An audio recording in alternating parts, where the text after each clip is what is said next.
Bharatiya Janata party ఒకప్పుడు Brahman Badiya party అనేవారు. Upper caste ఇప్పటికీ కూడా బీజేపీ వెనకాల ఉన్నారు. లీడర్షిప్లో ఒక పెద్ద చేంజ్ తీసుకొచ్చే ప్రయత్నం బీజేపీ చేస్తోంది.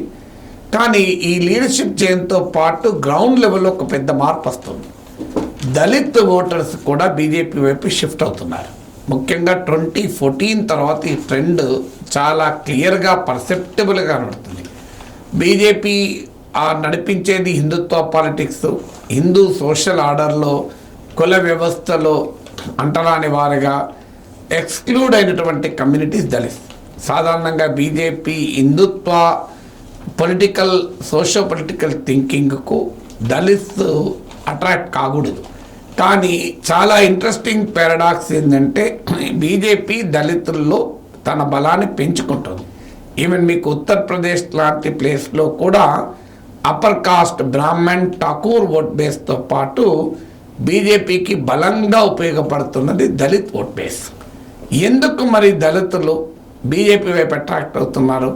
హిందూ సోషల్ ఆర్డర్లో ఎక్స్క్లూజన్కు గురై, వెలికి గురై, సామాజిక వెలికి, అంటరానితనానికి గురైనటువంటి, అణచివేత గురైనటువంటి ఈ కమ్యూనిటీస్ హిందూ సోషల్ ఆర్డర్ను ఆదర్శంగా తీసుకున్న రాజకీయ పార్టీ అయిన బీజేపీ వైపు ఎందుకు వెళ్తున్నారు? ఇదొక ఇంట్రెస్టింగ్ క్వశ్చన్ పొలిటికల్ సైంటిస్టులకు.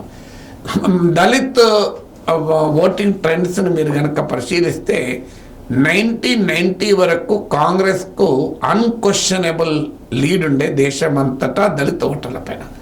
భారతదేశంలో షెడ్యూల్ కాస్ట్ పాపులేషన్ 16.6%. ఇప్పుడు మనకు ఇది దేశంలో దళిత్ కాస్ట్ అనేకం ఉన్నప్పటికీ ఓవరాల్గా schedule caste population 16.6%. So Congress 1990 వరకు కూడా అన్క్వశ్చనబుల్ లీడ్ ఉండే. కాంగ్రెస్ పార్టీ డిక్లైన్ మొదలయ్యాక దళిత్ ఓటు బీఎస్పీ వైపుగా నార్త్ ఇండియాలో ముఖ్యంగా యూపీ, రాజస్థాన్, మధ్యప్రదేశ్లో వెళ్ళింది. 2 కారణాలు ఏంటి? ఒకటి, రైజ్ ఆఫ్ బీఎస్పీ. ఇదే సమయంలో కన్షీరామ్ ఫినామినా వచ్చింది. అదే సమయంలో కాంగ్రెస్ బలహీనపడడం కూడా మొదలైంది. 1989 తర్వాత కాంగ్రెస్ సొంతగా దేశంలో మెజార్టీ రాలే.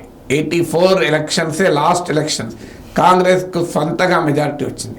ఇక 84 ఎలక్షన్ తర్వాత కాంగ్రెస్ డిక్లైన్ అయ్యి మధ్యలో కాస్తంత పుంజుకున్నట్టు 2004లో కనబడ్డా, బట్ 1984 లెవెల్ అయితే ఇంతవరకు రీచ్ కాలేదు. ఆ లెవెల్ పక్కకు పెట్టండి, సొంతగా అధికారంలోకి వచ్చే పొజిషన్లో కూడా కాంగ్రెస్ రాలే. అందువల్ల కాంగ్రెస్ డిక్లైన్, కన్షీరామ్ ఫినామినను వెరసి దళిత్ ఓటు కాంగ్రెస్ నుంచి బీఎస్పీకి షిఫ్ట్ అయింది, మెయిన్గా నార్త్ ఇండియాలో. సౌత్ ఇండియాలో దళిత్ ఓటు మేజర్గా కాంగ్రెస్తో రిటైన్ అయింది. అందుకే ఇప్పటికీ కూడా కాంగ్రెస్ సౌత్ ఇండియాలో బలంగా ఉండటానికి కారణం ఇది. అఫ్కోర్స్ కొంత ఓటు సౌత్ ఇండియాలో రీజనల్ పార్టీస్కు షిఫ్ట్ అయినా కూడా ఆయా ప్రాంతాల్లో ఉన్నటువంటి అధికార పార్టీలు, ఆంధ్రప్రదేశ్లో వైఎస్ఆర్ కాంగ్రెస్కు షిఫ్ట్ అయింది. తెలంగాణలో ఇటీవల కూడా పోల్ స్టడీస్ క్లియర్గా ఎస్సీ ఓటు కాంగ్రెస్కు భారీగా పోలైంది.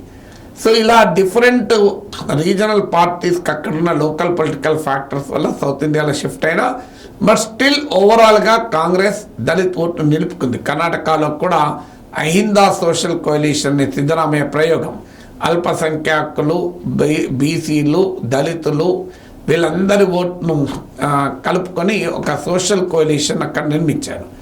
సో 90s తర్వాత జరిగిన ఈ ఫినామినా. కానీ 2014 నుంచి మనకు క్లియర్గా కనబడుతుంది బీజేపీ వైపు దళిత్ ఓటు చాలా ప్రాంతాల్లో షిఫ్ట్ అవుతుంది.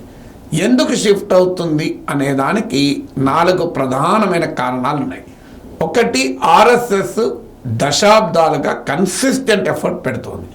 ఆర్ఎస్ఎస్ చేసే కృషి, ఆర్ఎస్ఎస్ చేసే పని ఇమీడియట్గా కనబడదు. దాని ప్రభావం కనబడటానికి 10 ఏళ్ళు పట్టచ్చు, 20 ఏళ్ళు పట్టచ్చు, 30 ఏళ్ళు పట్టచ్చు, 40 ఏళ్ళు పట్టచ్చు. అది వారు ఓపిక్గా ఆర్ఎస్ఎస్ సంఘటన యాక్టివిటీ నడుస్తూ ఉంటుంది.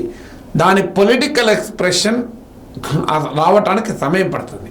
ఇప్పుడు నార్త్ ఈస్ట్లో ఆర్ఎస్ఎస్ చాలా కాలంగా డికేడ్స్గా పనిచేసింది. ఇవాళ బీజేపీ నార్త్ ఈస్ట్ను డామినేట్ చేస్తుంది పాలిటిక్స్ను.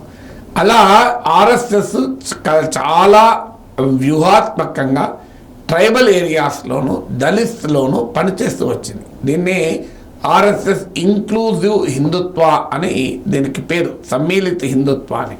సో ఆర్ఎస్ఎస్ అనుసరించిన ఈ విధానంలో అనేక సోషో కల్చరల్ యాక్టివిటీస్ నడపడము, అలాగే దళిత్ ఐకాన్స్ను హిందుత్వాలో ఇంటగ్రేట్ చేయడం, అంటే సోషల్ ఎక్స్క్లూజన్కు గురైనటువంటి కమ్యూనిటీస్ను హిందూ లార్జర్ సోషల్ ఆర్డర్లో కలపడం, అందులో దళిత్ ఐకాన్స్ను యాంటీ ముస్లిం హీరోస్గా కూడా వారిని చూపెట్టడం. అంటే ఆ రకంగా దళితుల్ని కూడా హిందుత్వ పొలిటికల్ కాన్షియస్నెస్ను దళితుల్లో కల్పించేటువంటి ప్రయత్నం చేయడం. ఇప్పుడు యూపీలో సుహేల్ దేవ్ ఒక ఉదాహరణ. సో అలాగే మీకు ఊదాదేవి, బిజిలీ పాసి అని ఇలా దళిత్ ఐకాన్స్ను కాస్త యాంటీ ముస్లిం వ్యారియర్స్గా కూడా బీజేపీ ప్రజెంట్ చేయడం మొదలుపెట్టింది. ఇది బీజేపీ అంతటా చేస్తుంది. కర్ణాటకలో మీకు టిప్పు సుల్తాన్ను ఇద్దరు ఒక్కరిగా నాయకులు యోధులు చంపారని చెప్పి ఇటీవల కర్ణాటక ఎలక్షన్స్లో బీజేపీ క్యాంపెయిన్ చేసింది. సో ఇలా బీజేపీ మొదటి నుంచి కూడా తన హిందుత్వ పాలిటిక్స్కు ఈ లోకల్ కాస్ట్ ఐడెంటిటీని లింక్ చేస్తూ ఉంటుంది. సో అలా దళిత్ ఐకాన్స్ను హిందుత్వ సోషల్ పొలిటికల్ కాన్షియస్నెస్లో మిళితం చేయడం వల్ల కూడా ఆర్ఎస్ఎస్ దళితుల్లోకి పెనట్రేట్ అయింది. ఇది మొదటి కారణము, దళిత్ ఓటు బీజేపీ వైపుగా అట్రాక్ట్ అవడానికి ఒక సస్టైన్డ్ యాక్టివిటీ దశాబ్దాలుగా బీజేపీ చేయడం. 2014లో మోడీ ఫినామినన్ వచ్చాక మోడీ ప్రభావము అక్రాస్ కాస్ట్ అండ్ క్లాసెస్ కనిపించడం. అందువల్ల మోడీ వెల్ఫేర్ ఎజెండా కావచ్చు, మోడీ ఆస్పిరేషనల్ ఎజెండా కావచ్చు, మోడీ ప్రభుత్వ సంక్షేమ పథకాల వల్ల లాభార్థులను అంటే లబ్ధిదారులను ఆర్గనైజ్ చేయడం కావచ్చు, ఈ సామాజికంగా మోడీ ఒక పేద సామాజిక వర్గం నుంచి రావడము, ఇదంతా కూడా మోడీ ఫినామినను కాస్ట్ అండ్ క్లాస్ డిఫరెన్సెస్ను దాటి ప్రభావం చూపుతుంది. మీకు మోడీ ప్రభావం ఒక బడా కార్పొరేట్ సంస్థల యజమానులపైన ఉంది, దళితులపైన, నిరుపేదలపైన కూడా మోడీ ప్రభావం ఉంది. సో అందువల్ల మోడీ ఫినామినన్ అనేది రెండవది. మూడవది బీజేపీ చాలా కాన్షియస్గా చేసిన సోషల్ ఇంజనీరింగ్ కూడా మూడో కారణం. ఇప్పుడు ఉదాహరణకు బీఎస్పీ దళిత్ ఓటర్లను అట్రాక్ట్ చేస్తుంటే మాయావతి నాయకత్వంలో ఉన్నటువంటి బీఎస్పీలో ప్రధానంగా జాతవ్ దళిత్ డామినేషన్, అది మాయావతి కాస్ట్. బీజేపీ తెలివిగా జాతవ్ నాన్ జాతవ్ల మధ్య ఉండే డిఫరెన్సెస్ను తనకు అనుకూలంగా మార్చుకొని నాన్ జాతవ్ దళితులను ఆర్గనైజ్ చేయడం మొదలుపెట్టింది. ఇది ఒక ఉదాహరణ. మీకు అలాగే మనకు తెలంగాణలో మాలా మాదిగ, తెలంగాణ ఆంధ్రాలో ముఖ్యంగా తెలంగాణ, ఎందుకంటే ఆంధ్రాలో మాలలు ఎక్కువ కనుక వర్గీకరణ డిమాండ్ అంత బలంగా ఉండదు. తెలంగాణలో మాదిగలు ఎక్కువ కనుక వర్గీకరణ డిమాండ్ ఎక్కువగా ఉంటుంది. సో దాన్ని ఇప్పుడు తనకు అనుకూలంగా మార్చుకునే ప్రయత్నం బీజేపీ చేసింది.